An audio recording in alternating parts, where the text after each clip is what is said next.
ब्रजेश जी, हाथ तो आप ही के सामने जोड़े जाएंगे। सुनो ब्रजेश जी, ऐसा है, आज ये आलोचना उसका समय नहीं है। मैं आपको बता दूं, अभी प्रवीण जी को मैं सुन रहा था और मनोज जी को सुन रहा था, सबको सुना, हरी जी को। मैं आज आपको बता दूं कि जिस तरीके से व्यापारी 21 दिन में, अर्थशास्त्री 21 दिन में, इसको भाई कोई बुरा मत मानिएगा, हम आपके साथ हैं पूरी तरीके से। और अगर सरकार कह देगी कि 30 अप्रैल के बाद सरकार के आंकड़े में जितने किसान हैं, सक्षम किसानों को अगर कुछ परिवार के तरीके से अगर आप बांट दोगे तो देश में एक आदमी भूख से नहीं मरेगा। मैं आपसे वादा करता हूं, किसान के पास सब कुछ है, लेकिन जितना प्राइवेट सेक्टर है, अधिकारी हैं, नेता हैं, देखो विधायकों सांसदों ने कहा कि हमारे विधायक निधि से फेसबुक पे चल रहा है, इतने लाख रुपए दे दिया। अरे तुम्हारे बाप की है विधायक निधि, तुमने क्या दिया अपने खेत खरियान से? आज देश को जरूरत है, मैं किसान का बेटा हूं, देश के लिए जो देना पड़ेगा वो किसान देने को तैयार है। लेकिन अगर 20 दिन में लॉकडाउन हटाया गया, देखो इस बीमारी के बारे में बहुत बड़ा वैज्ञानिक तो नहीं हूं, लेकिन हमारा सुझाव है कि गांव ग्रामीण में उनकी जांच हो, किसानों को इसके सुझाव दिए जाएं कि इस तरीके से आपको रहना है, और इसके जांच और जो नमूने हैं उसका चेकअप किया जाए, और कहीं कुछ नहीं घाटा वाटा होगा। अरे हम 70 सालों से घाटा बर्दाश्त कर रहे हैं, 70 साल से, 20 दिन में पूरा देश हाथ फैला रहे हो आप लोग।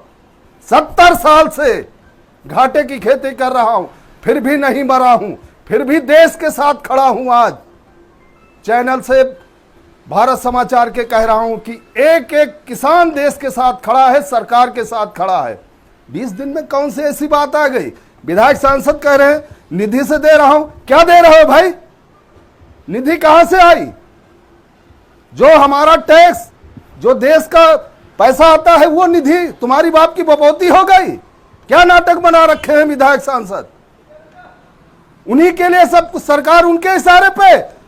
देश अगर गांव ग्रामीण को छोड़ देगा ब्रजेश जी, मैं फिर भी कहता हूं कि अगर इस हिंदुस्तान को, भारत को जिंदा रखेगा तो किसान रखेगा।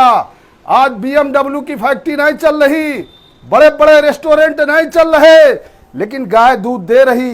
किसान खेत में जैसे काम करता था वैसे कर रहा, रात में भी कर रहा, दिन भी कर रहा है।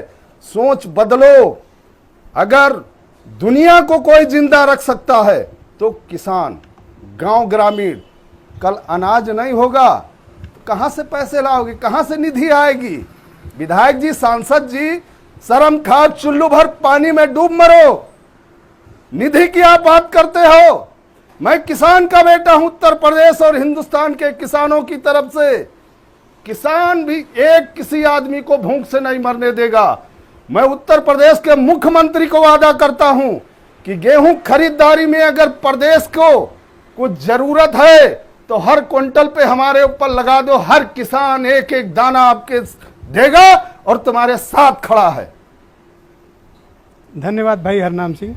आप ही जैसे योग्य, बेहतर नागरिक, जिम्मेदार नागरिक, देश को मजबूती के साथ खड़े रखने वाले किसान भाई जो हमारे अन्नदाता हैं, शायद ये देश की एकता, इस देश की ताकत, इस देश की मजबूती, और हम सब भारतीय समाज खड़ा है तो उसके बहुत बड़े पिलर आप लोग हैं।